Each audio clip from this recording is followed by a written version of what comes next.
During my sister-in-law's wedding, my cruel mother-in-law and husband schemed to humiliate me. They spilled wine on my dress, and when I confronted them, they laughed and said, "Relax, it's just a joke." But the groom, overhearing everything, furiously said, "How dare you disrespect my boss?" I'm 31 years old. I live with my husband Nick and his family, his mother and father. Life here is hard for me. I have a condition called total mutism, which means I can't talk at all. This condition was triggered by stress, and unfortunately, living here only makes things worse. Today started like any other day. My sister-in-law burst into the room, shouting angrily. She looked at Nick and asked sharply, "Who's supposed to protect Lori?" Nick hesitated, unsure of what to say. Before he could get a word out, she slapped him across the face. "Don't just stand there saying, 'Answer me,'" she yelled. Nick tried to respond, but she raised her hand again as if ready to hit him a third time. He quickly stammered, "It's me. I'm the one who should protect her. I'm sorry." I stood there silently, watching the scene unfold. I wanted to speak up, but I couldn't. I've lived like this for a long time now, unable to defend myself or even express my feelings. Sometimes, I feel invisible, like I'm just a shadow in this house. Living with my in-laws is a struggle. My mother-in-law often reminds me how much of a burden I am. "You can't even talk," she'll say with frustration. "You're such an inconvenience. What kind of wife can't even communicate?" Her words hurt, but I don't have the ability to respond, so I simply lower my head and carry on. Tonight, like every night, I was in the kitchen preparing dinner. Cooking is one of the few things I can do to contribute even if I never get any credit for it. My mother-in-law acts like she's the one doing everything. When Nick came home, she greeted him with a smile and said, "Oh, dinner's ready. Doesn't it smell amazing?" Nick smiled and said, "It smells great. Is it curry tonight? I'm so hungry." But then my mother-in-law added, "Don't let the smell fool you. You never know what's in it. I'd better taste it first, just to be safe." Her words stung. She always makes it seem like I can't be trusted, even with something as simple as cooking. Nick didn't say anything to defend me. He never does. He just sat down at the table and started eating after his mother gave her approval. I served everyone quietly, as usual, and then sat at the corner of the table, eating my own meal in silence. No one noticed me. No one thanked me. Sometimes, I dream of leaving this house and starting over somewhere else. But where would I go? My parents passed away when I was young, and I have no other family to turn to. Without a voice, I can't get a job or live on my own. So, for now, I'm stuck here enduring this life because I have no other choice. I would never put anything bad in the food. Why would I? But tonight, my mother-in-law decided to make a big scene again. "Oh, no. What is this?" she exclaimed, glaring at the curry I made. "What's wrong with it?" Nick asked, concerned. "It's disgusting." "Nick, don't eat it," she shouted before flipping the entire plate of curry into the sink. Not stopping there, she grabbed the pot of curry and dumped that into the sink too. I froze, watching helplessly. She turned to me with a sharp look. "What's with that expression? Are you trying to tell me I'm wrong?" she snapped. "This food is terrible, obviously. No one should eat something like this." Then she sighed dramatically and said, "Poor Nick, having to put up with a wife who's such a terrible cook. I wish she could cook well, like me." Nick looked upset. "Mom, I was hungry. You shouldn't waste food like that." She ignored his frustration and said sweetly, "Oh, I know you're such a kind boy, Nick, but this isn't my fault. It's Lori's. She's the one who wasted all the food by cooking something so awful." Her words stung. I wasted food? I thought to myself, how can she blame me when she's the one who threw it away? She clapped her hands together suddenly, as if a brilliant idea had struck her. "Let's order Nick's favorite sushi tonight." "That's a great idea," Nick said hesitantly. "Oh, but I won't order any for you, Lori," she added, her tone sharp. This wasn't the first time, nor would it be the last. Days like this happened over and over again. I kept quiet because I had no other choice. My condition, total mutism, left me unable to defend myself. One day, after weeks of enduring this treatment, I suddenly fell ill. My body couldn't take the stress anymore. The one saving grace in my life was my sister-in-law, Sydney. She didn't live with us but visited me every once in a while, and I looked forward to her visits more than anything else. "Hello, Lori. How are you feeling?" Sydney asked gently as she entered my room. She was always kind and understanding, the only person in the house who seemed to care about me. I smiled weakly. Sydney sat beside me, her presence a comforting reminder that not everyone in the family treated me badly. "I hope you feel better soon," she said warmly. "I really hope you'll be able to speak again one day." Then she pulled something out of her bag. "Oh, by the way, I brought this for you." It was a wedding invitation. She was getting married. I couldn't speak, so I smiled brightly and clapped my hands for her. It was my way of congratulating her. "Thank you, Lori," she said, beaming. "I met a wonderful man at work. I really want you to come to the wedding. Please make sure you're there, okay?" Her words touched me deeply. Sydney had taken time out of her busy life to hand me this invitation personally, and she genuinely wanted me to be part of her special day. That evening, however, my mother-in-law was furious when she found out. "Of course, we'd be invited to Sydney's wedding," she fumed. "But why on earth would she invite Lori? It doesn't make sense." I overheard her words from my room, and they stung just as much as the other things she said about me. Even a happy moment like this couldn't escape her cruelty. But no matter what she said, I decided I would go to the wedding. For once, I wanted to feel included and part of something special. Sydney's kindness reminded me that not everyone thought of me as worthless. "I guess it's because she's my wife," Nick said with a shrug. "But it's not like she had to be invited." My mother-in-law chimed in, her tone sharp. "Just because they're relatives doesn't mean they all need to come. Isn't it normal to invite only the important ones?" Nick nodded, agreeing with her. "Yeah, I guess so. She's just too nice." "That's the problem," my mother-in-law continued.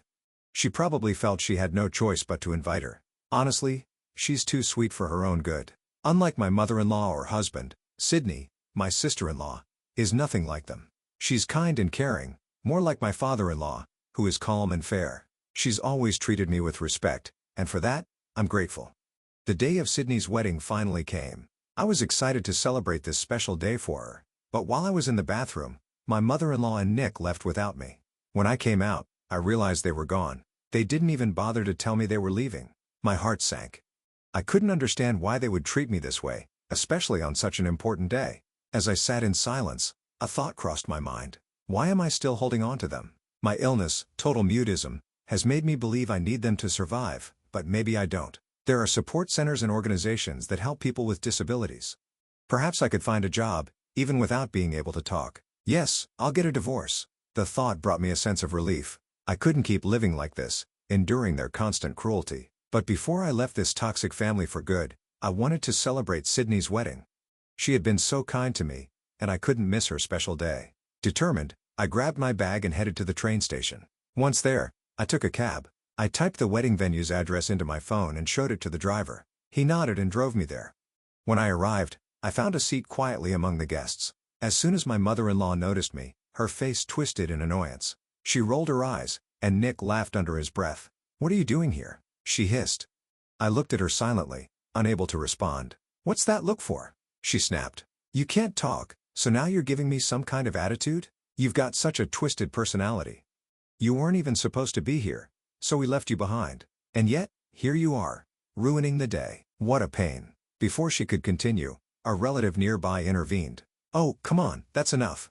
She's here now. Let's all focus on celebrating Sydney's new life. Look, the ceremony is about to start." I ignored my mother-in-law's cruel words and focused on the reason I was there, Sydney. She looked stunning in her wedding dress, her face glowing with happiness.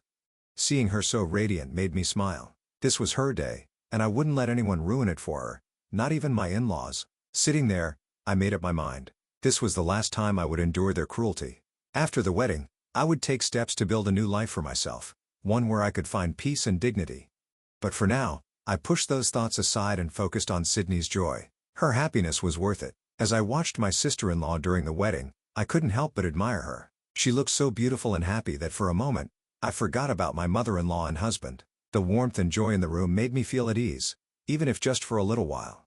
After the candlelight ceremony, there was a short break, so I decided to approach Sydney, my sister-in-law.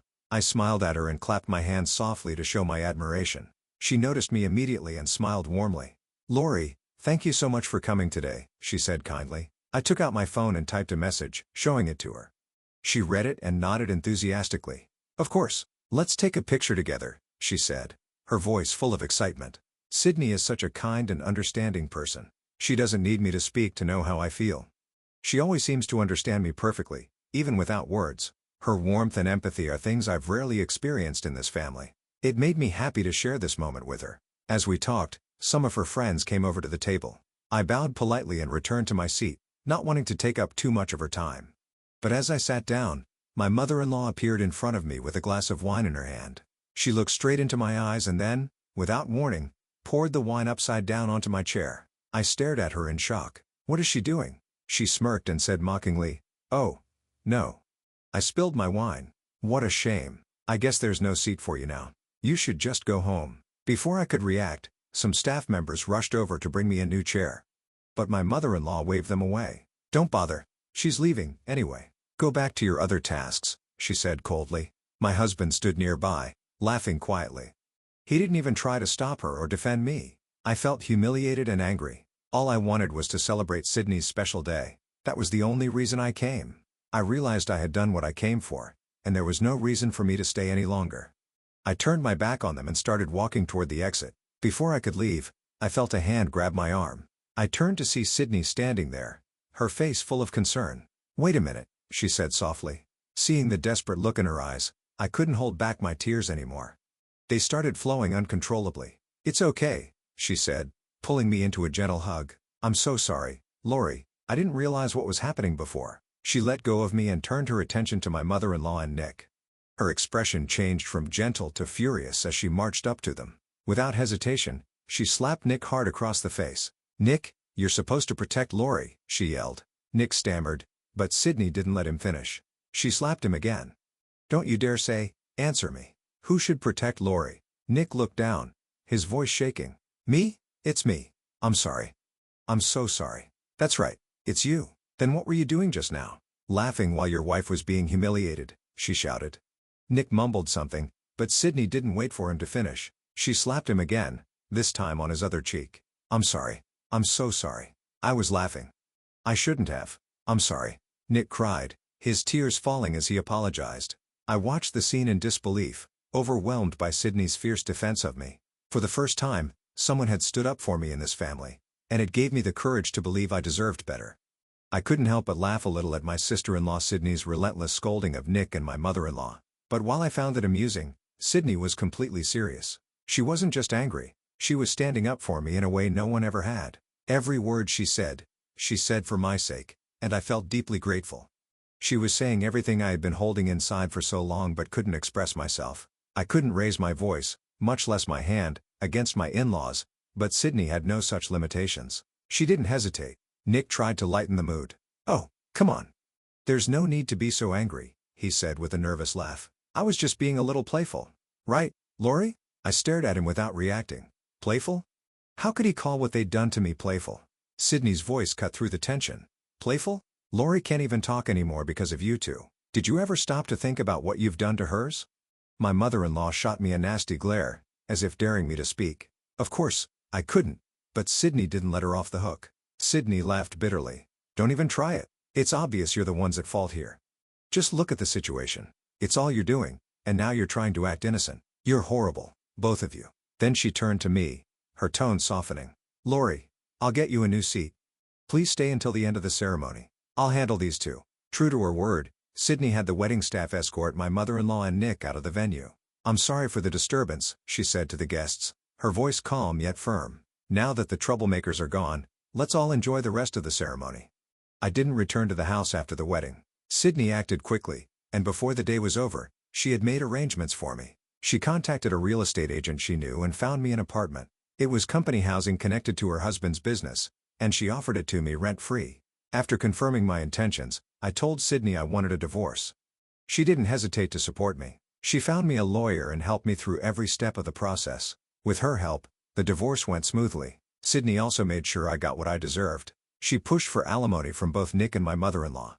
According to the lawyer, they had to pay more than the usual amount because their actions were directly responsible for my illness. Their mistreatment had caused me so much harm, and Sydney made sure they were held accountable. For months after the divorce, my life started to change for the better. While there is no cure for my condition, the symptoms became more manageable. Without the constant stress and cruelty of my in-laws, I began to heal, both physically and emotionally. Sydney didn't just save me from a toxic environment. She gave me a new chance at life. I'll always be grateful to her for standing by me when no one else would. Thanks to her, I'm finally free to live a life of my own choosing. I don't know when my symptoms might return, but for now, I feel free. The main source of my stress, my husband and mother-in-law, is no longer in my life. With them gone, I hope the symptoms of my illness never come back. They wanted to see me to apologize, but I refused. I don't ever want to see their faces again or hear their voices. They caused me too much pain, and I've decided to move forward without them. "Lori, are you ready?" my sister-in-law Sydney called out. "Yes, I'm ready, sister, I replied, giving her a nod. Okay, let's go, she said with a smile. I'm starting a new chapter of my life with Sydney and her husband. They've offered me an amazing opportunity. I'm moving to New York to work as a nanny and helper for their family. Sydney is 4 months pregnant, and once the baby is born, she plans to return to work. She needed someone she could trust to help with the baby, and she asked if I would take the job. I agreed without hesitation. Sydney's kindness has changed my life, and I'm excited to support her and her growing family. I'll make sure you're registered as an employee at my husband's company, she had said when we first talked about the idea. That way, we can apply for your visa when the time comes. Thank you so much, I replied, feeling overwhelmed with gratitude. Looking back, I never imagined my life would take such a turn. Just a few months ago, I felt trapped and hopeless. Now, I'm filled with excitement for the future. I can't wait to start this new journey, and for the first time in a long time, I feel happy. Sydney often tells me how awful my mother-in-law was. That woman is pure evil, Lori. She pushed you so far that you couldn't even speak anymore. And Nick, how pathetic he is, just standing by and laughing while she mistreated you. She's right. My mother-in-law's cruelty and my husband's failure to defend me broke me, but Sydney's kindness and support have helped me heal. I'm so grateful for her. Without her, I don't know where I'd be today. As we prepare to leave, I feel a sense of peace I haven't felt in years. The worst part of my life is behind me now. I have a fresh start and the chance to build a life filled with purpose and joy. I hope you'll spend the rest of your life smiling, Lori, Sydney said one day, her words warm and sincere. I smiled back at her, feeling that, for once, it was truly possible. If my story teaches anything, it's that even in the darkest moments, there can be light. Sometimes, all it takes is one kind person to make a difference. For me, that person was Sydney.